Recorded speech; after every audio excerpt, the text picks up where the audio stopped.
6 p.m. Assalamu alaikum. This is Radio Pakistan. The news read by Kanooz Ashraf. First, the headlines. Army leadership has briefed senators at an in-camera brief meeting on geostrategic security situation, war on terror and future strategy. Senate today approved Constitution Amendment Bill 2017 by two-thirds majority for new delimitation of constituencies. Asian Development Bank says investors are showing keen interest to benefit from existing investment opportunities in Pakistan. In occupied Kashmir, Indian troops in their fresh acts of state terrorism martyred another 3 persons in Shopian district today. Myanmar and Bangladesh have set up a joint working group to oversee repatriation of Rohingya Muslims who fled violence in Myanmar. Russia has dismissed US President's new national security strategy as imperialist. And now the news in detail. Army leadership briefed senators at an in-camera meeting at Parliament House in Islamabad on the national security paradigm today. The brainstorming session, which lasted for 4 hours, was presided over by Chairman of the Upper House, Mia Raza Rabbani. Later, DGISPR Major General Asif Ghafoor told journalists that the Director General Military Operations briefed the committee of the whole for 1 hour. This was followed by question-answer session, and Army Chief General Qamar Javed Bajwa also responded to queries by the lawmakers. He said there was a consensus that Pakistan was a strong country and we will have to move forward together. He said the briefing covered geostrategic security situation, war on terror and future strategy. The Director General ISPR said interaction between parliamentarians and the Army leadership was held in a cordial atmosphere and described it as a good beginning. The Senate today passed the Constitution Amendment Bill 2017 by two-thirds majority. 84 members voted in favor of the bill, while 1 member opposed it. The bill provides allocation of seats in the National Assembly according to the provisional results of the census 2017 without changing the existing total number of general seats and women's seats and retaining the share of the federally administered tribal areas. The bill was moved by Minister for Parliamentary Affairs Sheikh Aftab Ahmed. Asian Development Bank says the credit rating of Pakistan has significantly improved during the recent years. This was stated by ADB Country Director Xiao Hong Yang at a meeting with Prime Minister Shahid Haqqan Abbasi in Islamabad today. The ADB Country Director said investors are showing keen interest to take benefit of the existing investment opportunities in Pakistan. She said Pakistan's return to international financial market is a clear indication of investors' confidence in the country's economy. She said she appreciated the progress that Pakistan has made towards overcoming energy deficit by producing surplus generation. She also noted robust economic growth, which is projected to reach 5.8% during the next financial year, enhanced revenue generation and structural reforms being undertaken by the present government.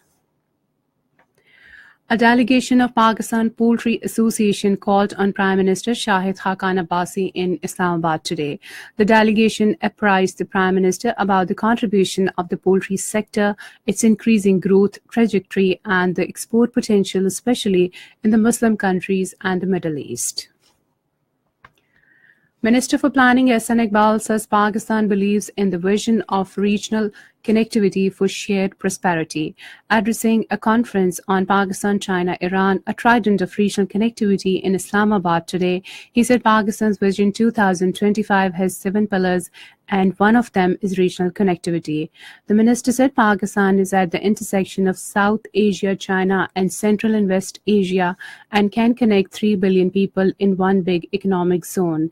S.N. Iqbal said, CPAC envisages regional cooperation. Gwadar and Chabahar are not competing ports, they are complementary ports.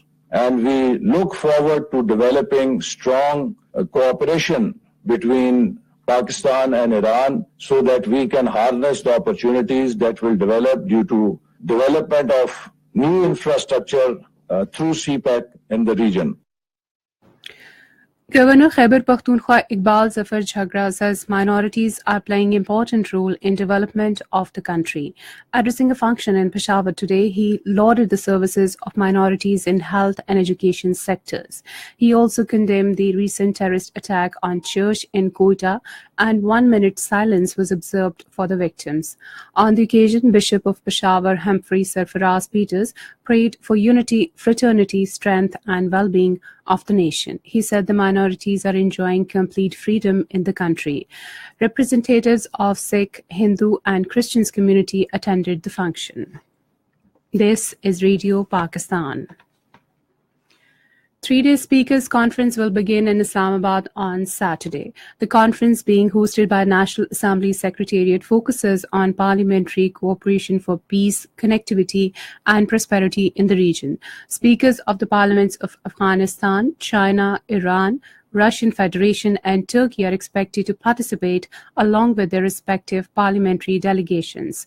The conference will enable the participating countries to explore common means of combating terrorism, maintaining peace and enhancing connectivity among their peoples. In occupied Kashmir, Indian troops in their fresh acts of state terrorism murdered 2 youth and a woman and injured dozens during a cordon and search operation in Vanipura area of Shopian district today.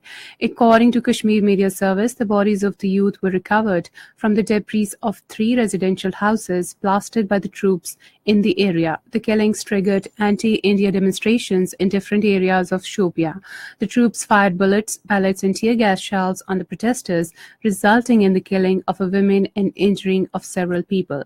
Meanwhile, the joint resistance leadership comprising Sayyid Ali Gilani, Mirwais Umar Farooq and Muhammad Yasin Malik in a statement in Srinagar called for complete shutdown tomorrow to protest against the killings in Kupwara, Handwara and Shopia districts. Myanmar and Bangladesh have set up a joint working group to oversee the repatriation of Rohingya Muslims who fled violence in Myanmar. Under an agreement signed in Dhaka, the 30-member working group is to develop procedures to begin the voluntary return, resettlement and reintegration of Rohingya refugees. More than 630,000 Rohingya Muslims have fled to Bangladesh since Myanmar's military launched a crackdown in August this year. Russia has dismissed U.S. President Donald Trump's new national security strategy as imperialist but welcomed Washington's willingness to cooperate in some areas. Talking to newsmen in Moscow, Kremlin spokesman Dmitry Peskov said we cannot agree with an attitude that sees our country as a threat to the United States. A day earlier, Trump's administration had unveiled a security paper that accused Russia of interfering in other countries' internal affairs. At least 65 media workers around the world have been killed doing their jobs this year, according to a report released by media freedom organization Reporters Without Borders in Berlin today. Among the dead were 50 professional journalists, 7 citizen journalists, and 8 other media workers.